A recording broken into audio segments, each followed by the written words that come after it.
I probably don't look like it, but I know more about rap than any human being on earth. Everyone's talking about you in Atlanta, man. And everybody's like, oh, you guys need to get Young You Thug don't on understand how big of a star he could be. I'm saying, look at you got some white dudes from New York here right now saying, yo, you could be a star. Sometime you'll win, sometime you'll lose.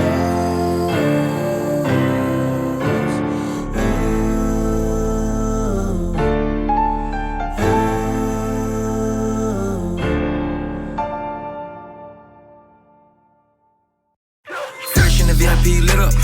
Fuck nigga, try and get hit up. All it take is one call, nigga. I heard niggas said y'all niggas. Instagram timeline full of y'all pictures. Y'all niggas unofficial, trying to act official. You a pussy head nigga, and I know it, nigga. You a pussy head nigga, and you sure, nigga. Bankroll Fresh's new single Hot Boy was just becoming a hit when we met him. So he took us to the Westside Housing Project where he shot the video, and where all the resident extras are still effusively stoked at his impending stardom. And I guess theirs too. What's up, What's up, What's up, man? Appreciate it, It sound good. Appreciate it, West side Atlanta, Georgia, man. You know how we rockin'. This is why I actually shot the Hot Boy video. It's the hood that we be in. While Hot Boy may be Bankroll's first taste of success, it's far from his first shot at it. Bankroll's been rapping for close to 7 years, which is a long time in the trap world, and less a matter of paying his dues than operating in a state of endless hustle just to keep his name out there.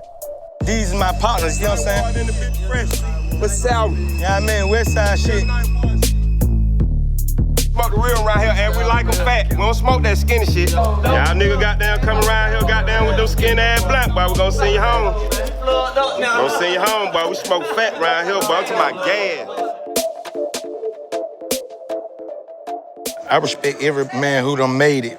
Especially coming from where we come from, like it's so many people in Atlanta that do this. So getting noticed, that means that you're a piece of a craft, like it's good. Atlanta, Georgia, man, you know how we doing. Hot boy, hot boy, hot boy, hot boy. I'm like a hot boy, hot boy, hot boy, hot boy, hot boy, Jewish. Stick it to the G code, 400 beast mode, y'all nigga know how we do it. Ball like a hot boy, hot boy, hot boy, hot boy, nigga Lil Weezy. Feel like Birdman and meet you. Block out, lights out, nigga, we eatin'. Ball like a hot boy, hot boy, hot boy, hot boy, nigga be Jizzle. Chopper in the city, I'm the motherfucking man. I can tell you what we used to do. We used to walk all the way from the apartments way down to the store and buy like these big bag of candy. The bag of candy be like $5. So I had saved up some change and he saved up a couple dollars. We did it similar like the guys who was hustling in the street. We went and got some bags of candy, bust them down, had some sandwich bags, and put some candy in the bags and we were actually selling them. So acting like we was hustling, but that started from just seeing it, you see what I'm saying? It was not to just put the negative in it, it's a good too. It just also showed that we had to hustle since we were young, you feel me? Try to stay with some money in our pocket. When BMF got taken down by the feds in 2006, it effectively turned off the money faucet in Atlanta and sent everyone back to the trap house. As the drug economy collapsed in on itself, so did all its ancillary markets, making things just as tough for dealers as for rappers, producers, strip club dancers, strip club proprietors, Ferrari salesmen, and stick-up boys alike. While this helped instill the trap scene with the fierce independence and ferocious entrepreneurial spirit that persists to this day, it also kicked off a wave of cross-zone robberies and home invasions, as everyone went from luxuriating to finessing to just jugging to get by. This is the environment the latest generation of trap artists came up in, including Rich Homie Quan. I do it for my daddy, I do it for my mama. Them long nights, I swear to God, I do it for the comma. I'm Willie BB, know my chest in the jungle. Hey. Money, home money, I got commas in the blood. Sunday through Monday, I been grinding with no sleep. Talking about taking something from me like no way. Oh yeah, I got locked up for burglary. That was more so my hustle than, you know, breaking in houses. That was big in Atlanta at the time. You know what I'm saying? When I got locked up with 08, 09. Yeah, I did 15 months. I got locked up at 19. Okay, yeah, but like at 19, like everybody's a fuck up. Trying to find yourself. You know, you're tired of your mom keep saying, get a job, get a job. At the same time, I'm trying to record, but it's not accumulating no money. Yeah. So I stopped rapping before I went in jail.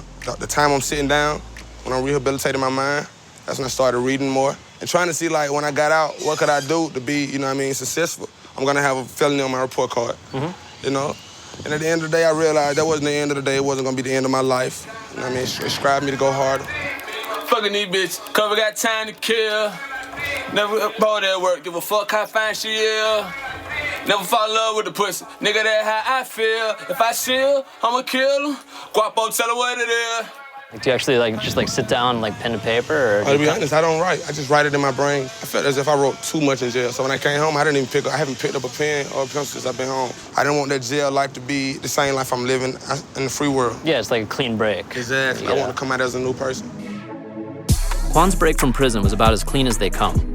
After getting an early boost by fellow Atlantan Trinidad James and naturally Gucci Mane, he released Type of Way, which Def Jam picked up on the distro end and turned into the kind of hip-hop mega hit that so impresses itself on the national consciousness, even your mom knows it. And I'm just glad Birdman reached out to me to be part of Rich Gang. He's been in the game, 25 plus years? Yeah. Oh, man, it's great to work with Birdman. He just brings a lot of energy. Just like toothpaste. Get a lot of shit just to live this here lifestyle. Even though Quan signed to local indie label and shoe store TIG, he's being courted by Birdman's Cash Money Records, who inducted Quan and his fellow youngin', Young Thug, into the Cash Money supergroup Rich Gang, possibly to make up for the label's loss of Lil Wayne and the rumored departure of Nicki Minaj and Drake, which are some expensive shoes to fill.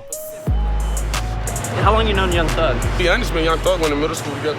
Yeah. I heard about Young Thug even before I even took off. And once I was able to cultivate me a little name, we got back into the studio. I heard a chemistry, so after that, man, we got in the studio every day, even to today. We talk on the phone every day. I would really consider Young Thug one of my really close friends. He's my best friend here, and he's my best friend, my brother, While Quan's on his way to becoming a mainstream household name, at least for the trap world, no one knows what to make of Young Thug. In a scene where melodic hooks have taken hold and auto-tune is outre, he uses auto-tune to make his hooks flatter and less melodic. Everyone's talking about you in Atlanta, man. Everybody's like, oh, you guys need to get Young You Thug. don't understand how big of a star he could be. I'm saying, look at you got some white dudes from New York here right now. Saying, yo, you could be a star.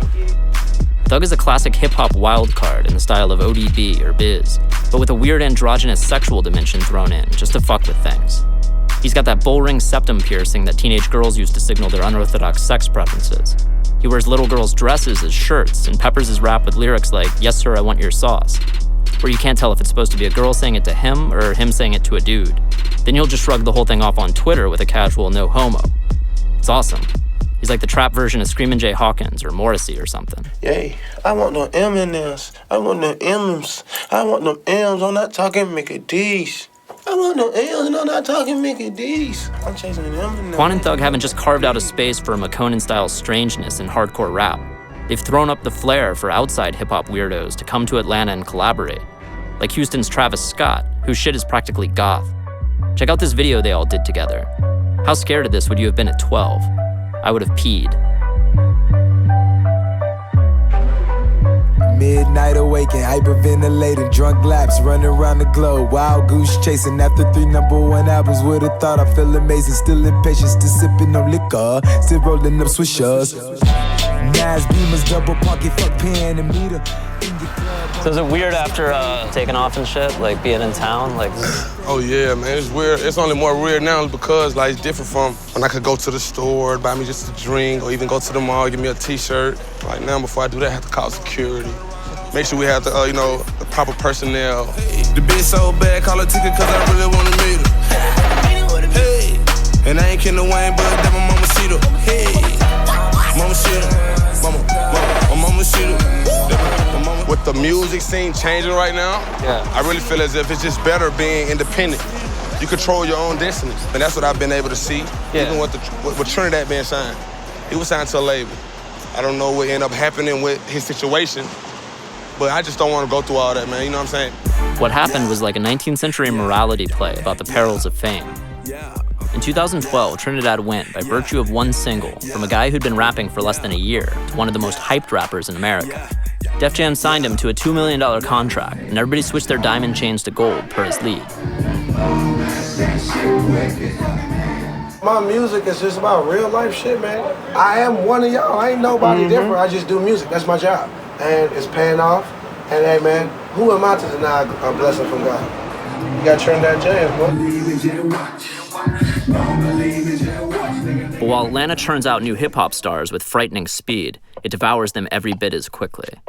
By the next summer, Trinidad's career had seemingly wound down to a halt, leading Def Jam to drop his album and him to announce via Twitter that he won't be paying the guest artists on his new album since he has, quote, got no money. Where's your front and all that? Oh shit, man. Is that just a I just don't wear business wear? Okay. Yeah, like that. Just chills, sunny day outside, man. Like, got nothing to prove. I feel like everything that I've been through allows me to feel as great as I do about my new project. You know, because I know what it can do. I know what I can do with it, despite of what anybody talking about. You know what I'm saying? I don't give a fuck. You know what I'm saying? It's great. What was it like dealing with a major label? Was it a pain in the ass? I can't even say it's a pain in the ass. It's kind of more of a learning experience. But, you know, when things go bad, that's when you learn who really mess with you, what it's really about. You have to have mistakes to learn from them. I feel like everybody makes mistakes, not even just in music, just in life, period. That's how you get better at something. That's how it works, and that's how God works. It's not my choosing. I didn't put a gun to anybody's head, tell them to listen to turn that chain. Nope. So what are you working on right now? Man, finishing up this crazy mixtape, man. I haven't felt this good about a project in a minute, just in general. Like, I kind of had stopped or whatever because I was bored. And I started watching Netflix, man. Just started binging on the shows, and it just gave me a different perspective on life. What was your jam on Netflix? Which ones do you like? I started with Orange is the New Black. That's just amazing. Good. House of Cards, Butt Naked Truth. Breaking Bad, Heisenberg all day. Weeds, I don't even know what to say. So they were amazing. BoJack Horseman. Sometime you'll win, sometime you'll lose.